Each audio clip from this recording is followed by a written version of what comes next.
시편 85편 1절에서 13절의 말씀을 저와 여러분들이 한 절씩 교독하시고 마지막 끝절은 함께 봉독합니다. 여호와여, 주께서 주의 땅에 은혜를 베푸사 야곱의 포로된 자들이 돌아오게 하셨으며 주의 백성의 죄악을 사하시고 그들의 모든 죄를 덮으셨나이다. 주의 모든 분노를 거두시며 주의 진노를 돌이키셨나이다. 우리 구원의 하나님이여, 우리를 돌이키시고 우리에게 향하신 주의 분노를 거두소서. 주께서 우리에게 영원히 노하시며 대대에 진노하시겠나이까. 주께서 우리를 다시 살리사 주의 백성이 주를 기뻐하도록 하지 아니하시겠나이까. 여호와여, 주의 인자하심을 우리에게 보이시며 주의 구원을 우리에게 주소서. 내가 하나님 여호와께서 하실 말씀을 들으리니 그의 백성 그의 성도들에게 합당한 말씀하실 것이라. 그들은 다시 어리석은 대로 돌아가지 말지어다. 진실로 그의 구원이 그를 경외하는 자에게 가까우니 영광이 우리 땅에 머무르리이다. 인애와 진리가 같이 만나고 의와 화평이 서로 맞추었으며 진리는 땅에서 솟아나고 의는 하늘에서 굽어보도다. 여호와께서 좋은 것을 주시리니 우리 땅이 그 선물을 내리로다. 다 같이 의가 주의 앞에 앞서가며 주의 길을 닦으리로다. 아멘. 오늘 말씀은 이제 이스라엘의 회복을 노래하고 있는 시편인데요. 제일 먼저 나오는 1절부터 3절 말씀을 보면 지난날에 이스라엘 백성들 가운데 베풀어 주셨던 하나님의 그 은혜로 말미암은 그 용서하심을 찬양을 하고 있습니다.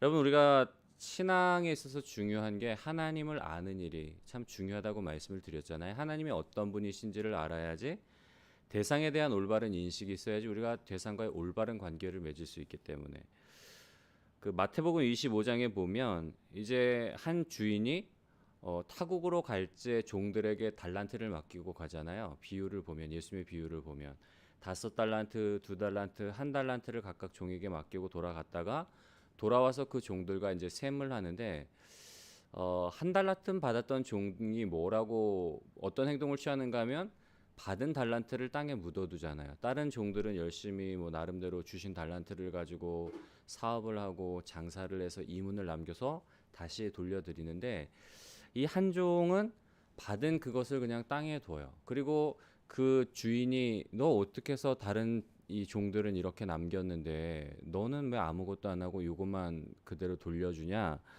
그러니까 뭐라고 이야기를 하는가 하면 주인이여, 당신은 굳은 사람이라 심지 않은 데서 거두고 해치지 않은 데서 모으는 줄 내가 알았으므로 두려워하여 나가서 당신의 달란트를 땅에 감추어 두었나이다. 이 세 번째 종 같은 경우에는 그 주인에 대해서 어떤 인식을 갖고 있었냐면 굉장히 무서운 사람, 굉장히 좀 딱딱한 사람이라고 생각을 한 거예요. 그래서 혹시라도 내가 이 달란트 잊어버리면 내가 징계받지 않을까, 내가 야단맞지 않을까. 그래서 그 종 같은 경우에는 달란트를 묻어뒀는데 주인이 이제 질타를 하는 거죠. 아니 그러면 내가 그런 사람인 줄 알았으면 이거 그 고리대금하는 사람들 아니면 뭐 이렇게 그 돈 가지고 빌려주는 사람들 대부업자한테라도 맡겼으면 이자라도 받을 수 있지 않냐, 그렇게 질타하는 장면이 나오는데요. 우리가 사실 하나님이 어떤 분인지에 대해서는 제대로 알지 못하면 하나님과의 관계가 온전해질 수가 없는 거예요. 하나님을 우리가 두려운 분, 하나님을 무서운 분, 내가 조금만 잘못하면 나를 징계하시는 분. 우리가 게리 토마스의 그 이야기를 최근에 계속 말씀을 드리는데 우리의 영혼이 성장하는 그 단계가 있는데 첫 번째 단계는 무슨 단계인가 하면 두려움 때문에 순종하는 단계. 하나님이 무서운 분, 두려운 분, 내가 무언가 잘못하면 나를 징계하실 것 같으니까 그 두려움에, 하나님의 무서움에 순종하는 단계가 제일 첫 번째 단계예요. 아니면 뭐 우리가 이제 다른 우리가 그 어리석은 부자의 비유를 통해서 본다면 육체적인 필요 때문에 1차원적인 필요 때문에 순종하는 단계가 첫 번째 가장 기본적인 단계인데 우리의 신앙은 점점 자라야 되는 거예요. 하나님을 만날수록, 하나님을 알수록 두려운 하나님이 아니라 사랑의 하나님, 경외의 하나님, 흠모할 만한 분, 알면 알수록 정말 하나님께 우리의 마음을 빼앗길 수밖에 없어요. 왜냐하면 하나님의 그 선하심과 자비하심과 인자하심과 완전하심으로 인해서 하나님을 사랑할 수밖에 없는 그런 분이란 말이에요. 그래서 하나님을 아는 일이 신앙에 있어서 중요한데, 오늘 시편 기자가 이스라엘의 회복을 노래하면서 처음에 뭘 노래하고 있는가 하면, 주의 땅에 은혜를 베푸사 야곱의 포로된 자들이 돌아오게 하셨으며 주의 백성의 죄악을 사하시고 그들의 모든 죄를 덮으셨나이다. 주의 모든 분노를 거두시며 주의 진노를 돌이키셨나이다. 과거에 이스라엘 백성들이 하나님께 범죄하고 하나님을 따르지 않음으로 인해서 분명히 가나안 땅에 들어가면 너희가 우상 숭배 조심하고 말씀을 지켜 행하라. 그랬음에도 불구하고 이스라엘 백성들이 그것을 어김으로 인해서 하나님도 경배하지 않을 뿐만 아니라 말씀도 지켜 행하지 않고 그 가나안의 우상 신들을 섬김으로 인해서 이방 그 바벨론의 포로로 사로잡혀 간단 말이에요. 그런데 하나님께서 그들을 돌이키신 거예요. 그 사실을 고백을 하고 있어요. 그러면서 두 번째 단락으로는 뭐가 이어지는가 하면, 우리 구원의 하나님이여, 4절부터 7절을 말씀해 보면, 구원의 하나님이여 우리를 돌이키시고 우리에게 향하신 주의 분노를 거두소서. 주께서 우리에게 영원히 노하시며 대대에 진노하시겠나이까. 주께서 우리를 다시 살리사 주의 백성이 주를 기뻐하도록 아니하시겠나이까. 여호와여 주의 인자하심을 우리에게 보이시며 주의 구원을 우리에게 보여주소서. 우리 조상들을 돌이키신 하나님이지 않습니까? 그들의 죄를 하나님의 은혜로 용서하여 주시고 모든 분노를 거두사 다시금 우리의 조상들이 이 땅 가운데 약속의 땅으로 돌아오게 하신 하나님 아닙니까? 하나님 그 분노를 거두시고 주의 백성을 다시금 주의 백성이 하나님을 기뻐하도록 그렇게 만들지 않으시겠습니까? 라고 간구를 하는 거, 회복시켜달라는 간구인데, 무엇을 근거로 기도를 하고 있는가 하면 하나님의 그 성품, 하나님이 행하신 일에 대해서 그것을 근거로 가지고 기도를 하고 있는 거예요. 그래서 우리가 하나님을 아는 일이 중요해요. 기도하는 일에 있어서조차도 아버지의 마음을 아는 일이 중요한데요. 에스겔서 33장 11절에 보면 이렇게 기록되어 있죠. 너는 그들에게 말하라. 주 여호와의 말씀이니라.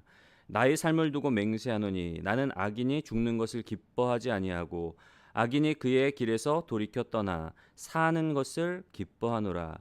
이스라엘 족속아, 돌이키고 돌이키라. 악한 길에서 떠나라. 어찌 죽고자 하느냐 하셨다 하라. 이게 하나님의 마음이에요. 하나님은 악인의 죽는 것을 기뻐하지 않으세요. 악인이 돌이키는 것을 기뻐하지, 생명 가운데로 돌이키는 것을 기뻐하지, 악인의 멸망을 결코 기뻐하는 분이 아니에요. 그래서 선지자들을 통해서 돌이키라고 계속해서 말씀을 하시는 거예요. 그 악한 길에서 돌이켜라. 그 죽음의 길에서 돌이키라. 그 가던 길에서 하나님을 떠나서 다른 길로 가던 곳에서 돌이키라라고 그렇게 계속해서 말하고 있는데요. 그래서 우리가 사실은 하나님의 마음을 알지 못하면 돌이키는 일조차 할 수 없는 거예요. 엘리 제사장 같은 경우에도 그러잖아요. 선지자를 사무엘을 통해서, 어린 사무엘을 통해서도 엘리 집안의 그 자녀들, 아버지로서 자녀들을 수수방관하고 있던, 제사장이었음에도 불구하고 수수방관하고 있던 그런 모습들, 그리고 하나님 앞에 신실하지 못한, 하나님보다 자녀들을 더 사랑함으로 인해서 방종하도록 내버려둔 엘리와 그의 가문에 대해서 심판의 메시지를 전할 때에, 저는 여호와시니 그가 계획하신 대로 될지어다. 그냥 그렇게 자녀들이 죽겠다는 심판의 소리를 듣고도 그냥 그렇게 가는 거예요. 사울왕 같은 경우에도 그렇고, 심판의 메시지를 들었을 때에도 불구하고 회개하고 돌이키는 게 아니라, 하나님께서는 아무리 심판을 계획하셔도 돌이키기를 바라신단 말이에요. 돌이키기를 바라시기 때문에 선지자를 통해서 너 지금 잘못된 길 가고 있다, 경고 사인을 주시고 돌이키라고 그런 메시지를 주시는 말이에요.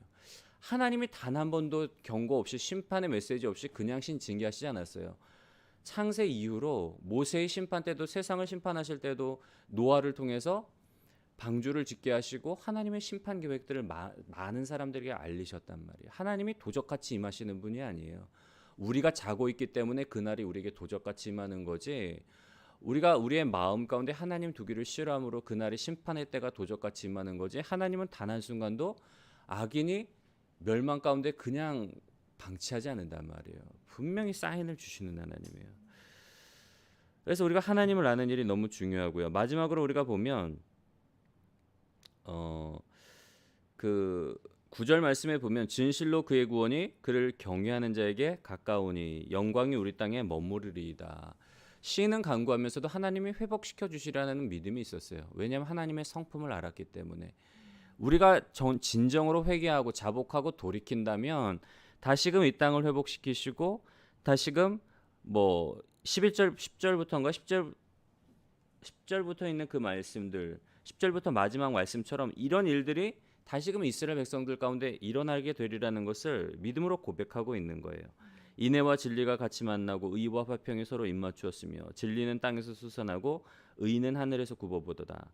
여호와께서 좋은 것을 주시리니 우리 땅에 그 산물을 내리로다. 의가 주의 앞에 서서 앞서가며 주의 길을 닦으리로다. 하나님이 다시 회복시키시라는 걸 이제 믿음으로 고백을 하는 거예요. 땅이 회복되고 산물을 낸다는 건 뭔가 하면 하나님이 그 진노를 그 심판을 거두신다는 말씀이란 말이에요. 근데 우리가 주목해야 될 말씀은 이제 9절 말씀인데요. 진실로 그의 구원이 그를 어떤 자에게 있는가 하면 경외하는 자에게 가까우니 영광이 우리 땅에 머무르리이다. 구원이 누구에게 가까운가 하면 그를 하나님을 경외하는 자에게 가깝다라고 이야기를 하는데요. 여러분 우리 이제 성경 읽기 그 어플 보면은 그 성경을 이렇게 보면은 그 위에 돋보기 모양이 있어요. 그 상단부에 메뉴부 상단부에 보면 돋보기 모양이 있는데 성구 사전이거든요. 그게 내가 어떤 성경 구절을 요즘 찾고 싶은데 단어가 좀 전체 몇 장 몇 절인지 가물가물거리면 그 핵심 단어 내가 기억하는 단어를 하나 딱 넣으면 그 단어가 들어있는 성경 구절이 쫙 나와요. 나중에 이제 한번 활용해 보세요. 뭐 인애, 자비, 특히 이제 경외라는 단어를 쭉 넣어보시면 그 돋보기 모양의 그 검색창에 그러면 경외가 들어있는 성경 구절이 전체적으로 다 표시가 돼요. 마태복음부터 해서 요한계시록까지. 그러니까 경외라는 단어를 놓고 보시면 모든 축복이 경외하는 자에게 주어지는 걸 볼 수가 있어요. 하나님의 보호하심, 하나님의 선하심, 여호와의 친밀하심이 그를 경외하는 자에게 있으며 그의 구원을 그들에게 나타내 보이시리로다. 하나님의 친밀하심이 경외하는 자에게 있고 하나님을 경외하는 자에게 여호와의 천사가 둘러 진치는도다. 흔들리지 아니하고 요동하지 아니하시고 여호와께서 지키시리로다. 모든 축복이 물질의 축복, 보호의 축복, 인도하심의 축복, 친밀하심의 축복 모든 축복이 경외하는 자들에게 있음을 우리가 좀 살펴볼 수가 있는데요. 우리가 경외한다는 것, 하나님을 하나님으로 인정할 뿐만 아니라 정말 하나님을 향한 그 마음, 그 마음을 갖는 사람들을 하나님께서 기뻐하시며 또한 모든 축복을 주신다는 사실을 우리가 좀 기억했으면 좋겠고요. 두려움 때문에 우리가 하나님을 순종하는 것이 아니라 우리의 영혼이 성장해서 하나님을 알아가고 하나님을 사랑하고 더 나아가서 하나님께 완전히 매료되어서 하나님을 순종하고 사모할 수 있는 진정으로 우리가 경외함으로 이 모든 축복들을 부와 생명과 모든 축복을 누리며 살아가시는 복된 여러분들이 되시기를 주님의 이름으로 간절히 소원합니다.